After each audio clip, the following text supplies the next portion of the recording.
그렇지 않아도 오늘 새벽에 요로결석 응급 환자가 있으셨다고. 오늘 저는 목요일날 진료를 쉬는 날인데요.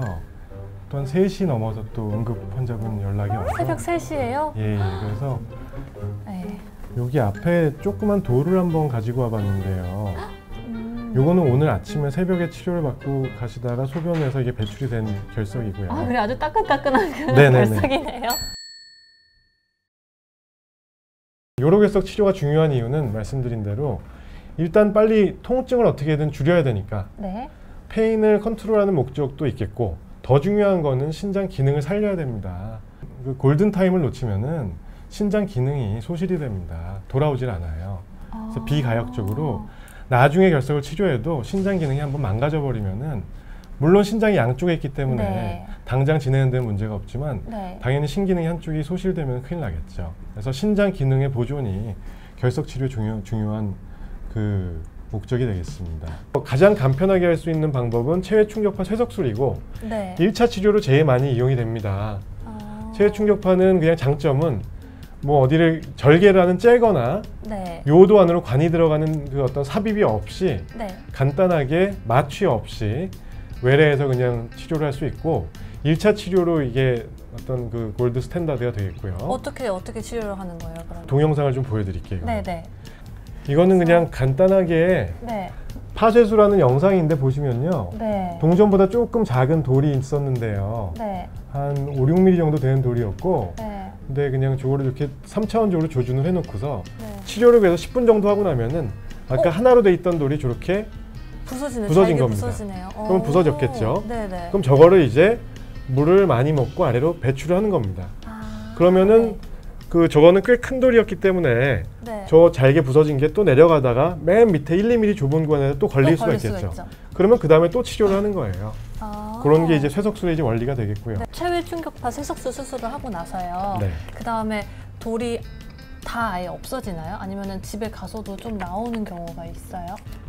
돌은 대개는 아까 제가 보여드린 돌은 오늘 새벽에 치료하고 바로 저희 병원 화장실에서 보다가 나와서 제가 집어온 건데, 네. 대개는 한참 있다 나오죠. 네.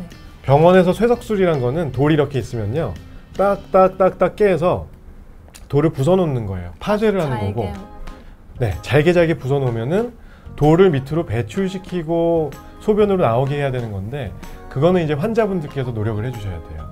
그 방법이 시술 후에 물을 많이 먹고, 네. 줄넘기나 중력에 반하는 뜀뛰기 같은 운동을 계속하고, 네. 그 다음에 치료약이 있거든요. 배출을 용이하게 하는. 네. 그런 거를 쭉 쓰시다가 그래서 한 뭐 일주일 정도에 다시 보는 거예요. 그래서 크기가 크고 돌이 요관의 위쪽에 있을 때는 쇠석술의 단점은 여러 차례 치료를 합니다. 한 번에 안 끝나는 경우도 많으세요. 네네. 그거는 꼭 알고 계셔야 돼요. 다만 물리치료하듯이 하니까 몸에 그렇게 무리가 가지는 않겠죠. 회복 기간은 비교적 빠른 편이고, 네. 치료하고 바로 그냥 집에 가시면 돼요. 사실은 입원을 요하지 않습니다. 시술 시간은 얼마나 걸려요? 한 번 시술할 때 30분에서 40분 정도고, 생각보다 오래 안 걸리네요. 딱딱딱딱 하는 거를 한 그 0.8초에 한 번인가 1초에 한 번인가 정도로 간격으로 딱딱딱딱 깨는 거거든요. 그걸 2000번에서 한 3000번 사이를 네. 그 충격을 줍니다. 근데 이 돌이 배출할 때 네. 아프진 않나요? 배출할 때는 약간 찌릿 톡 하고 나가는 느낌 정도가 있고요. 네네. 사실은 쇠석술을 끝내고 나서 보통 72시간 내에 급성 통증이 오는 분들이 가끔 있습니다. 그리고 소변에 피도 알칵 나올 수가 있고요. 네네. 뭐 비욘디에서는 항상 비용 같은 걸 궁금해하시기 때문에 비용, 전액 의료보험이 다 될 거고요. 그래요? 좋은 소식이네요. 그죠. 네. 의료보험을 그냥 1차 병원에서 쇠석술은 많이 하는데, 본인 부담금 기준으로 했을 때 아마 1차 시술이 한 20만 원 후반에 30만 원 정도 될 거예요. 네. 그 다음에 뭐 소변 검사나 여러 가지 검사들을 하면은 뭐 30만 원대에서 1차 치료가 이루어지고, 네. 요로결석은 10번까지 의료보험이 적용이 됩니다. 아무래도 자주 발생한, 그러니까 그게 아니라 많아서. 돌 하나에 대해서요.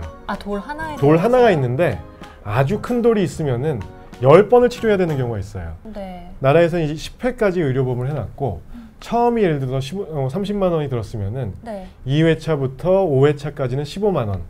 반으로 줄어드네요. 치료 비용이요. 네. 검사 비용 제외. 네. 그 다음에 6회부터 10회까지가 또 절반이에요. 한 7만 원? 뭐 그 정도로 내려갈 겁니다. 그 다음에 이 똑같은 파쇄술을 대학병원에서도 할 수가 있거든요. 네. 그 경우에는 아마 1.8배 정도가 들 거예요. 더 많이요? 네. 그게 그 수가 자체가 올라가고 본인 부담률이 좀 올라가고요. 보험 체계에서. 선생님 너무 솔직하게 말씀해 주셔서 너무 감사해요. 이거 다들 이렇게 얘기하시는 것 같길래 저도. 네. 폐석술은 의사 없이도 시행 가능한가요? 이거는 그 이수영님, 이거 네. 좋은 질문인데 절대로 안 됩니다. 이거는 불법이에요. 그래서 쇠석술은 의사가 있어야 되고 네. 같은 치료 공간 내에 뭐 머리 맞대고 있는 건 아니겠지만 아무튼 네네. 의사가 디시전 메이킹을 하고 치료 끝날 때까지 하고 시술을 설명을 해야 되겠습니다. 네. 병원마다 보유한 기계가 다른 게 있나요? 이스라엘제 기계도 있고 프랑스제 기계도 있고 한데 네. 우리나라 기술로 만든 기계들 상당히 좋고요. 네. 이거 의외로 기계 차이가 없어요.